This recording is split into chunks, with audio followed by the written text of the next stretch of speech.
ఇక్కడ Phanikumar from filmy focus అండి. Hi sir. Sir యాక్చువల్గా మీ ఈ సినిమా విషయానికి వస్తే స్క్రిప్ట్ సెలెక్షన్ కానీ అన్నీ కూడా చాలా ఫాస్ట్గా అయిపోయినాయి. ప్రమోషన్స్లో కూడా మీరు చాలా అగ్రెసివ్గా ప్రమోట్ చేస్తున్నారు సినిమాని. సో శైలేష్ ఏమ్మాయి చేశారు సార్, మీరు ఇంత ముందు సినిమాల కంటే ఈ సినిమాని చాలా బాగా ప్రమోట్ చేశారు. శైలేష్ అని కాదు, వెంకట్ గారిని ఇద్దరు అదొక్కటి రిక్వెస్ట్ చేశారు, బాబు మీరు 75th ఫిల్మ్ కొంచెం ఎక్స్ట్రా కొంచెం ప్రమోషన్ చేయాలని. నేను చెప్పాను, నిజం వద్దులేండి, ఎందుకు నాకు లేదు ఇదొక్కటి మీరు మాట ఇవ్వాలంటే. ఏదో అలా స్టార్ట్ చేశాను, అలా ఫ్లోలో ఏదో వచ్చేస్తుంది.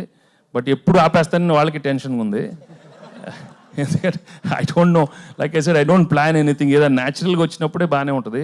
ఇప్పుడు దాకా అలా తోసుకుంటూ వస్తున్నాను. But the thing is, I'm really looking forward for this Sankranti release, because after a long time I'm coming and after this is my 75th film, so it's quite exciting. And sir, Venkatesh garu sir monna yes hi sir monna nu ప్రేమించుకుందిరా ఎన్నిసార్లు చూసే చెప్పు. చాలా సార్లు చూసాను sir, చూస్తూనే ఉన్నాను sir. మీ 75th ఫిల్మ్కి సంబంధించి మొన్న సెలబ్రేషన్స్ ఈవెంట్ జరిగింది గ్రాండ్గా. మీకు ఇష్టం లేకపోయినా ప్రొడ్యూసర్ గారు అండ్ రానా ఇనిషియేట్ తీసుకొని చేశారు. సో అక్కడ చిరంజీవి గారు వచ్చి, అదే మీరు మంచి పాయింట్ చెప్పారు, ఇద్దరం కలిసి ఒక సినిమా చేయాలని ఉంది, ఆయనే చెప్పారు, మీరు కూడా వస్తుందమ్మా అన్నారు.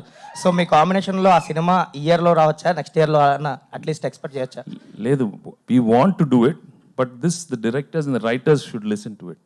సో వాళ్ళు వినగానే వాళ్ళకు ఒక కథలు రాస్తే మేము ఇమీడియట్గా చేస్తాం.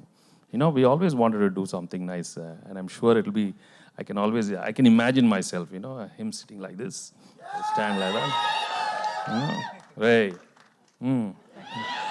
వెంకటేష్ గారు ఒక క్వశ్చన్. వెంకటేష్ గారు సార్, మీరు నైట్ షూట్స్ మ్యాక్సిమం అవాయిడ్ చేస్తారు, బట్ ఈ సినిమాకి సంబంధించి ఎక్కువ నైట్ షూట్స్ చేయడం జరిగింది, ఓ సాంగ్ కూడా చేశారు. సో ఆ స్పెషల్ కేర్ అన్నిటికీ ఫస్ట్ టైం వచ్చింది, మొత్తం నైట్ చేయాల్సి వచ్చింది. బట్ దాని ముందు అక్కడ రానాయుడు అక్కడ చాలా చేసాను కదా, అక్కడ అలవాటు అయిపోయింది. వెంకటేష్ గారు ఒక క్వశ్చన్ సార్ ఇక్కడ సార్ వెంకటేష్ గారు, 10 years బ్యాక్ చిన్నోడు పెద్దోడుగా మేము సంక్రాంతికి ఎంజాయ్ చేసాం. ఇప్పుడు చిన్నోడు పెద్దోడు మళ్ళీ 2014లో 2024కి వస్తున్నారు. చిన్నోడు ముందు వస్తున్నాడు, పెద్దోడు తర్వాత నెక్స్ట్ డే వస్తున్నాడు. సో మీ ఫీలింగ్ ఏంటి సార్? ఫీలింగ్ ఉంది, సూపర్ ఫీలింగ్ కదా.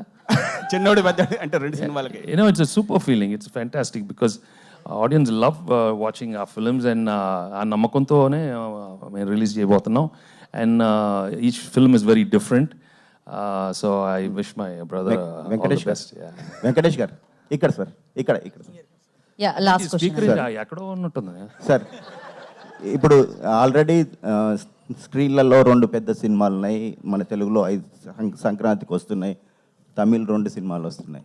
మీ చిన్నోడు మొత్తం థియేటర్ లాగేశాడు. సో మీకు ఏమైనా థియేటర్లు దొరికాయా లేదా సార్? మీ చిన్నోడు మహేష్ బాబు అన్ని థియేటర్లు లాగేశాడు, మీకేమన్నా మీరు అనుకున్న థియేటర్లు దొరికాయా? నేనేమి ఫీల్ అవునమ్మా అసలు. మాకు వచ్చినాయి తీసుకుంటాను, ఎక్కడ రిలీజ్ అవుతుందో చూస్తాం, అంతే. హ్యాపీగా అందరూ బాగుండాలమ్మా. మొన్న మీరు మాట్లాడుతూ హిమాలయాలకు వెళ్ళే ఆలోచన ఉన్నది, ఇంకా ఆలోచన ఉందా సార్? అప్పుడప్పుడు గ్యాపుల్లో వెళ్దాం అనుకున్నాను. అప్పుడు ఆ గ్యాప్లో వెళ్ళేటప్పుడు చెప్పాను అది. అప్పుడు ఆ సినిమా చూసి లేదు ఇంకొంచెం సినిమాలు చేద్దామని వెళ్ళిపోవటం అంటే అక్కడికి వెళ్ళి ఉంటాం కాదు, అలా వెళ్ళి రావటం చేస్తానే ఉన్నాను అంతే. మీరు బై మిస్టేక్ అదే అందరూ వెళ్ళిపోతున్నా, నేను వెళ్ళమ్మా, ఎక్కడికి వెళ్తాను వీళ్ళందరూ ఉంటే. అది ఎట్ట వెళ్తాను నేను, మొత్తం నా లైఫ్ అంతా వీళ్ళకి so much love and affection from them. And 75 films చేశానంటే ఎస్పెషలీ అంటే with no plan, with no goal, they given me so much love. And ఒక కెరియర్గా ఎంటర్ అయిన తర్వాత it was so, I'm so happy, you've given us so much.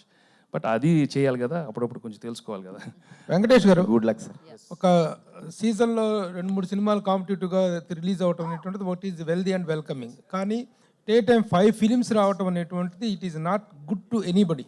రీసెంట్గా మనం చూసుకున్నట్లయితే Salar and donkey 2 కూడాను 1 day గ్యాప్లో రిలీజ్ అవ్వటం వల్ల 2 సినిమాలు దెబ్బతిన్నాయి, కొంచెం నష్టపోయినాయి.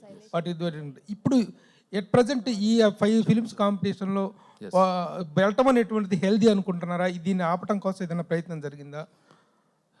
Usually I don't interfere in all these things, Prabhu, and always there's always a first time. Sometimes it happens like this, whether it is right or wrong, and I'm not in a position to answer all that. It's unfortunate. that it happened like this. But also sometimes the audience are so clever, they'll only watch the films which they like. So I'm sure they'll give space to all the films. So మనం ఆ positive దీంట్లోనే వెళ్ళాలి. But దానివల్ల ఈ cinema ఇది అయింది అవన్నీ will see on the పండగ. Sometimes if all the films are good, I wish all the films are good, అన్ని సినిమాలు వెళ్ళి చూస్తారు. That's what I'm wishing. But ఒకసారి శైలేష్ ఎంత చెప్పుకున్నా 25th film, 58th film, 78th, 50th film, 100th film ఇవన్నీ కూడా ల్యాండ్ మార్క్ ఫిల్మ్స్ కదా.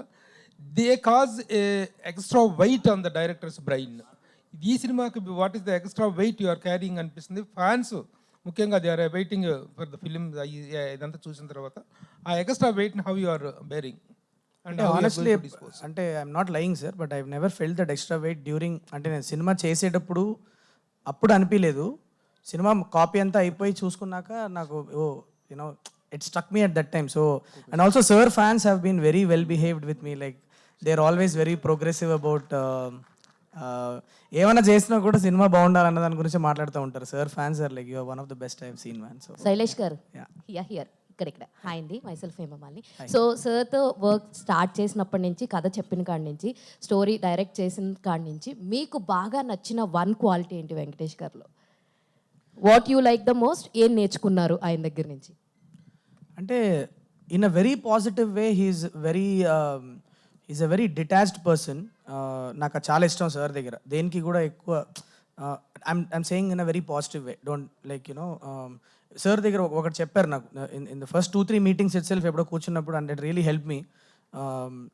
ఏదైనా ఒక విషయం నీకు జరిగినా, మీ వాళ్ళకి జరిగినా కూడా ఒక్కసారి third person point of view నుంచి చూడడం నేర్చుకో, half of your problems will be solved అని. So that is what I learn from him and it is really calm me down. కొద్దిగా ఇంతకుముందు కొద్దిగా హైపర్ ఉండేవాడిని. సో సైందవ్ చేసి సార్తో కొద్దిగా సార్ సో కొద్దిగా కామ్ డౌన్ అయ్యా after Saindhav. So yeah that's last question. SMA గురించి డిస్కస్ చేశారు కదా. ఎస్ఎంఏ అనేది ఇష్యూ, డిజాస్టర్ అనేది బై బర్త్ వస్తుంది జెనెటికల్లీ. సో మన ట్రైలర్ చూస్తే 10 years బేబీకి సడన్గా వచ్చినట్టు అనిపించింది. సో ఇది బై బర్త్ చూపిస్తున్నారా లేదంటే సడన్గా? అంటే sir the symptoms is what ఎప్పుడు సిమ్టమ్స్ సర్ఫేస్ అవుతాయి అన్నది డిఫర్స్ ఫ్రమ్ డిఫరెంట్ ఇండివిజువల్స్. ఎందుకంటే అది ఎప్పుడైతే ఒక వైటల్ ఆర్గన్ మీద మీకు ఇంపాక్ట్ అయినప్పుడు మీకు సిమ్టమ్స్ బయటపడతాయి. కొంతమందికి 5 ఏళ్ళు కావచ్చు, కొంతమందికి పుట్టుకతోనే దానికి జెనెటిక్ స్క్రీనింగ్ ఒకటి చేసి వాళ్ళ బాడీలో జీన్ లేదని తెలుసుకుంటే తెలుస్తుంది. ఆ సిమ్టమ్స్ వచ్చినప్పుడు తెలుస్తుంది. So that's what happens to the but at the same time we have taken certain creative liberties. I'm not denying that fact. So ఎందుకంటే ఒక మెయిన్ స్ట్రీమ్ సినిమాలో చెప్తున్నప్పుడు కొన్ని క్రియేటివ్ లిబర్టీస్ తీసుకున్నాను. That I'm being very honest. Venkatesh గారు, as a హీరోగా ఒక character చేస్తున్నప్పుడు ఒక అటాచ్మెంట్ ఉంటుంది. అంటే మీరు ఎమోషనల్ సీక్వెన్స్ చేసేటప్పుడు అంటే ఓన్ చేసుకొని అంటే ఎప్పుడు లేనిది చాలా ఎమోషనల్ అయ్యారని విన్నాం. యాజ్ వెల్ యాజ్ అర్ధరాత్రి టైంలో కూడా ఫ్యాన్స్ వచ్చి మిమ్మల్ని విజిట్ చేయడం కానీ, సో అంటే అది ఎంతవరకు మీరు ట్రావెల్ అయ్యారు ఈ సినిమాతో? అంటే ఇంతవరకు ప్రేక్షకులు ట్రావెల్ అయ్యి ఆ ఎమోషన్కి గురయ్యే ఛాన్సెస్ ఉన్నాయా?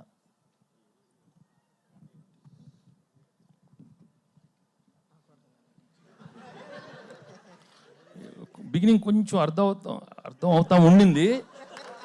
తర్వాత కొంచెం అదే న్యూ ఇయర్ నేను కొంచెం కదా నేనైనా లేకపోతే అంటే మీ కదా అంటే యాజ్ నువ్వు కూడా